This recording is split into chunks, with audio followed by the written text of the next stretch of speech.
Hi everyone, it's Argha. Welcome back to my channel the realm of literature.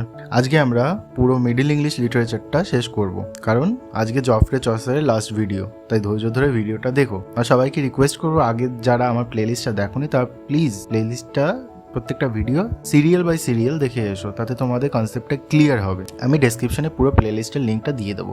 চলো শুরু করা যাক। চসারের middle years, political and personal anxiety. তার জীবনে কি কি পলিটিক্যাল পার্সোনাল অ্যাংজাইটি এসেছিল, যেমন legal issue 1380, Cecily Chaumpaigne released Chaucer from a raptus case, meaning abduction, suggesting he was not found guilty, এবং শেষমেশ দেখা গেছিল তিনি গিল্টি ছিলেন না। Government service 1382 continued at the customs house and became comptroller of the petty customs for wine and other merchandise. Custom হাউসে তিনি controller of পেটি কাস্টমসের জন্য তিনি সার্ভিস দিয়েছিলেন। Living office 1386, his London house was leased and successors were appointed to his custom post, showing he left or lost those offices. তার London house lease হিসেবে দেওয়া হয়েছিল এবং তার সাকসেসর অ্যাপয়েন্ট করা হয়েছিল তার কাস্টম পোস্টে, এটা দেখানোর জন্য যে সেই বাড়িটা ছেড়ে চলে গেছে।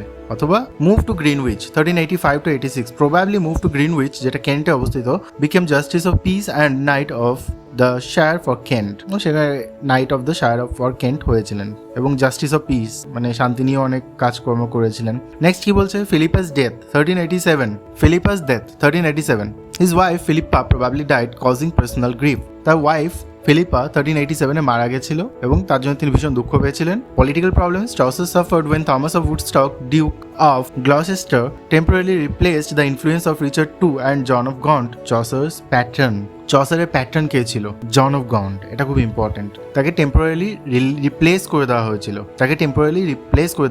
Financial hardship 1386 to 89, faced debts, sold his royal pension and experienced financial difficulties. এই সময় অনেক ধার দেনা হয়ে গেছিল, রয়্যাল পেনশনও তিনি বিক্রি করে দিয়েছিলেন এবং ফাইন্যান্সিয়াল ডিফিকাল্টির সম্মুখীন হয়েছিলেন।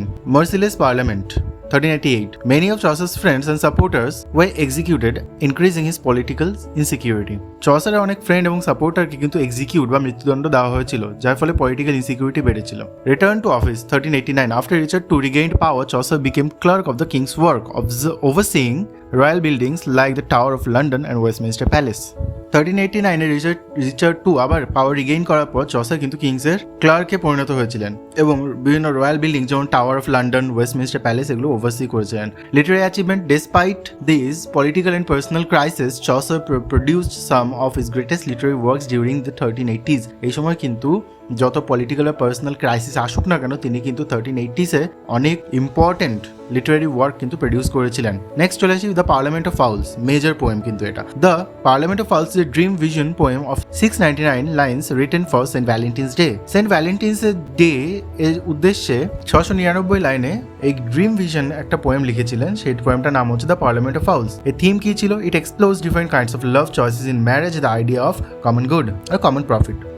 এর মেইন থিম ছিল বিভিন্ন ধরনের লাভ দেখানো, তারপরে হচ্ছে ম্যারেজ চয়েস থাকা এবং কমন প্রফিটের আইডিয়া। এটা ইনফ্লুয়েন্সেস কি? Chaucer borrowed material from Cicero, Dante and Boccaccio. Chaucer Cicero, Dante, Boccaccio এর কাছ থেকে কিন্তু ম্যাটেরিয়াল বড় করেছেন, এদের দ্বারা অনুপ্রাণিত ছিলেন। আগেই বলেছি সেটা। Importance, it is regarded as the finest of Chaucer's early dream vision poems. এটা চসারের আর্লিয়েস্ট ড্রিম ভিশন পোয়েমসগুলোর মধ্যে একটা ফাইনেস্ট পোয়েম। নেক্সট কি? Boethius influence. Translation, Chaucer translated Boethius's The Consolation of Philosophy into English prose. Chaucer কিন্তু এই Boethius's যে Consolation of Philosophy এটা কিন্তু ইংলিশ প্রজে ট্রান্সলেট করেছিলেন। Influence, Boethius profoundly influenced Chaucer's idea about free will, destiny, fortune, happiness and God's providence. Boethius কিন্তু চসারের যে idea কি ছিল, free will, destiny, fortune, happiness, profoundly কিন্তু ইনফ্লুয়েন্স করেছিলেন চসারকে, কারণ এগুলো অ্যাকচুয়ালি বোথিয়াস দ্বারাই চসার ইনফ্লুয়েন্সড হয়েছিলেন। নেক্সট চলে আসি Troilus and Criseyde. Source, Chaucer adapted the story from Boccaccio's Filostrato. এখান থেকে কিন্তু অ্যাডাপ্ট করেছিলেন Chaucer.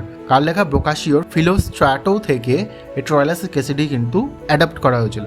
Length, it is a long narrative poem about 8239 lines. এটা 8239 লাইনের একটা long narrative poem. Story, it tells the tragic love story of Troilus, a Trojan prince, and Criseyde who later leaves him for the Greek warrior Diomede. এটা হচ্ছে ট্রয়েলাসের একটা tragic love story, যে একজন Trojan Prince ছিল এবং ক্রেসিডি যে তাকে পরে ছেড়ে দিয়েছিল একটা গ্রিক ওয়ারিয়ার ডিওমেডের জন্য। Philosophy. The poem combines romantic love with Boethian philosophy discussing free will, fate and divine order. এটা কিন্তু রোমান্টিক লাভ এবং বোথিয়ান যে ফিলোসফি, যেটা free will, fate, divine order, এটা কিন্তু কম্বাইন করেছে। Ending, after Troilus died, his soul rises to heaven, showing that God's eternal love is greater than earthly love. ট্রয়লাসের মৃত্যুর পর এটা দেখানো হয়েছে যে তার আত্মা হেভেনের দিকে যাচ্ছে, যেটার দ্বারা এটা দেখা যায় ভগবানের যে শাশ্বত প্রেম সেটা যে কোনো পার্থিব প্রেমের থেকে অনেক বেশি better. Literary importance.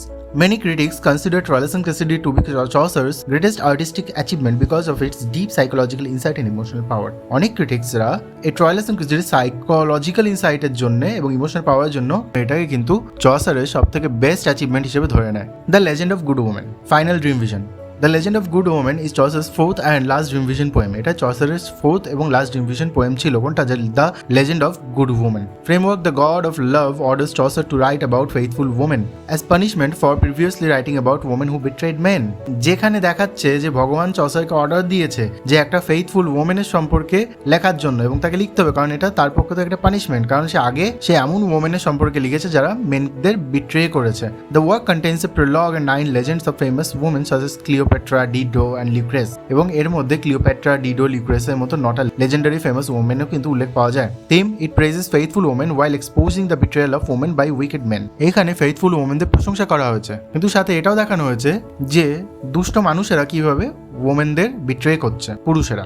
Importance. although artistically less successful, it introduced the frame story technique which Chaucer later perfected in the Canterbury Tales. হয়তো আর্টিস্টিক্যালি এটা লেস সাকসেসফুল হতে পারে, কিন্তু এটা কিন্তু ফ্রেম স্টোরি টেকনিক ইউজ করছে, যেটা পরে Chaucer আরো বেশি পারফেক্ট করেছিল কোনটা লেখার সময়, the Canterbury Tales.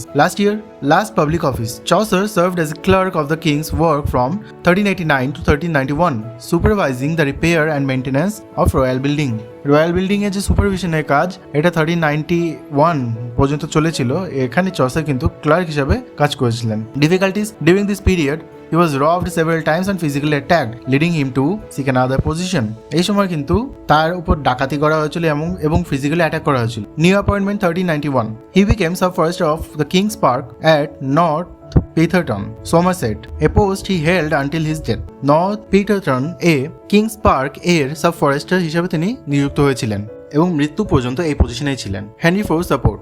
After Henry IV became the king in 1399, he confirmed Chaucer's previous pensions and granted him an additional genius annuity. 1399 সালে হেনরি IV রাজা হওয়ার পরে তিনি চসারের আগের পেনশনগুলো আবার কনফার্ম করেছেন এবং তাকে তার কিছু বার্ষিক আয় বৃদ্ধি এটাও গ্রান্ট করেছিলেন। Final residence. In December 1399, Chaucer leased a house in the garden of Westminster Abbey. 1399 December মাসে তিনি কিন্তু একটা হাউস লিজ নিয়েছিলেন। কোথায়? ওয়েস্টমিনিস্টার অ্যাবের একটা গার্ডেনে। 1400 সালের অক্টোবর মাসে চসার মারা গেছিলেন। Burial. He was buried in Westminster Abbey, an exceptional honor for a commoner, and later became the first poet buried in what is now known as Poets Corner. Westminster অ্যাবেতেই তাকে কিন্তু সমাধিস্থ করা হয়েছিল, যেটা পরে কিন্তু বিখ্যাত হয়েছিল পোয়েটস কর্নার নামে। এবার চলে আসি দ্য ক্যান্টারবারি টেলস। এটা একটা masterpiece. The Canterbury Tales in Chaucer's greatest literary achievement and one of the greatest work in English literature. এটা বললাম যেটা ইংলিশ লিটারেচার সব থেকে গ্রেটেস্ট ওয়ার্ক। ফ্রেমওয়ার্ক. 30টা পিলগ্রিম ট্যাবার্ড ইনে গ্যাদার্ড হয়েছিল, সেই কোথায় অবস্থিত? সাউথ ওয়ার্কে, and travel to shrine of Saint Thomas Becket in Canterbury. এবং কোথায় যাচ্ছিল? Saint Thomas Becket in Canterbury, সেখানে যাচ্ছিল। Taking part of a story telling contest, এবং সেখানে স্টোরি টেলিং কন্টেস্ট হচ্ছিল। এগুলো কিন্তু ভীষণ ইম্পর্টেন্ট, নোট করে নেবে। Host. Harry Bailey, the host of Tabard Inn, acts as the জাজ and the master of ceremonies. এই হ্যারি বেইলি যে ট্যাবার্ড ইনের হোস্ট ছিল, সে কিন্তু এক জাজ এবং মাস্টার হয়েছিল এই সেরিমনির। General Prologue. The pilgrims are introduced through vivid character sketches in the General Prologue. এখানে বিভিন্ন ধরনের ক্যারেক্টারের স্কেচ কিন্তু দেখা যায়। Links. Short dramatic conversations called link connects the tales and develop the interactions among the pilgrims. এখানে short dramatic conversation যেটাকে links connect করছে, যেগুলো কি টেল এবং প্রত্যেকটা গল্পের মধ্যে একটা ইন্টারঅ্যাকশন বাড়াচ্ছে পিলগ্রিমদের মধ্যে, এটা দেখাচ্ছে। Incomplete work. Chaucer did not finish the original plan. Chaucer কিন্তু অরিজিনাল প্ল্যান কিন্তু ফিনিশ করেননি। The return journey is missing and some pilgrims never tell the stories. এখানে কিন্তু রিটার্ন জার্নি মিসিং রয়েছে এবং কিছু পিলগ্রিমরা তারা নিজেদের story বলেইনি। Frame narrative. The pilgrimages serve as the frame narrative, uniting all the stories into one artistic whole. Pilgrimage কিন্তু একটা frame ন্যারেটিভের মতো কাজ করছে, যেখানে প্রত্যেকটা স্টোরিকে একটা ফ্রেমের মধ্যে নিয়ে আসার চেষ্টা করা হচ্ছে। নেক্সট কি বলছে, social representation. The pilgrims represent almost every class of medieval English society including nobles, clergy, merchants, professional and common people. এখানে কিন্তু সমাজে বিভিন্ন স্তরের মানুষরা দেখা যায়, যেমন কোন কোন স্তর, noble, clergy, merchants, professionals, common people সবাই ছিল। Variety of genres, the work includes romance, fabliau, science life, allegory, beast fable, sermon, alchemical, narrative, prose and verse. এতগুলো জনরা এখানে দেখতে পাওয়া যায়। Major themes, it explores human nature, religion, morality, social life, humour, corruption, love and the conflict between worldly pleasure and spiritual salvation. এগুলো ছিল এর major themes. Realism, Chaucer এখানে realistic ক্যারেক্টারদের প্রেজেন্ট করেছে এবং তাদের ডায়লগকে ভীষণ জীবন্ত বা লাইভলি বানিয়েছেন। And keen observation of everyday medieval life, এবং এখানে মধ্যযুগে যে জীবনযাত্রা ডে টু ডে অবজারভেশন সেটা কিন্তু প্রেজেন্ট করা হয়েছে। সেখান থেকে মেডিয়েভাল সমাজের জীবনযাপন সম্পর্কে কিন্তু অনেক আইডিয়া পাওয়া যায়। Narrator Chaucer appear as the fictional pilgrim and narrator portraying himself as a modest, humorous and observant. Chaucer এখানে একজন ফিকশনাল পিলগ্রিম ছিল এবং সেই কিন্তু ন্যারেটর, যে নিজেকে মোডেস্ট, হিউমারাস অ্যান্ড অবজারভেন্ট হিসেবে দেখাচ্ছে।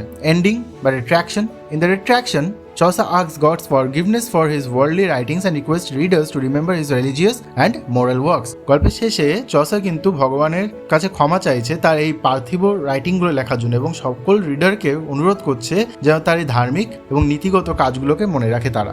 লাস্টে কি, family, children. Chaucer and Philippa probably had 2 sons and 2 daughters. হয়তো চসার ফিলিপার 2 ছেলে 2 মেয়ে ছিল। থমাস চসার এল্ডেস্ট সন, বড় ছেলের নাম ছিল থমাস চসার এবং পরে একজন ইনফ্লুয়েন্সিয়াল পাবলিক অফিসিয়াল হয়েছিল। Lewis, Chaucer wrote a treatise on astrolabe for his young son Lewis. Chaucer কিন্তু ছোট ছেলের জন্য এই ট্রিটিজ অন দ্য অ্যাস্ট্রোলেব লিখেছিলেন। এলিজাবেথ চাউসি, প্রবাবলি হিজ ডটার, হয়তো সে ডটার ছিল চসারের, যে পরে বার্কিং অ্যাবেতে নান হয়েছিল, মানে সন্ন্যাসিনী। Agnes Chaucer, probably another daughter, হয়তো তার অন্য মেয়ে ছিল। সে সার্ভ করেছিল lady in waiting at Henry Four's coronation. সে হেনরি ফোর এর করোনেশনে লেডি ইন ওয়েটিং হিসাবে সার্ভ করেছিল। Descendants, Chaucer's family line appears to have ended after the 15th century। 15 শতকের পর হয়তো চসারের ফ্যামিলি লাইন হয়তো এন্ড হয়ে গেছিল। তো এই ছিল আমাদের পুরো whole total Middle English literature, যেটা জফ্রে চসার কীতে আমরা শেষ করলাম। ভিডিও ভালো লাগলে অবশ্যই ভিডিওটা লাইক, শেয়ার, কমেন্ট করবে এবং চ্যানেলটা সাবস্ক্রাইব করতে ভুলবে না। এরপরে থেকে আমরা আলোচনা করব কিভাবে মিডল ইংলিশ থেকে রেনেসার দিকে ঢুকছে, মানে রেনেসা পিরিয়ড আস্তে আস্তে, এলিজাবেথান, জেকোবিয়ান, এগুলো আমরা আলোচনা করব। So stay tune for the next part. Thank you so much.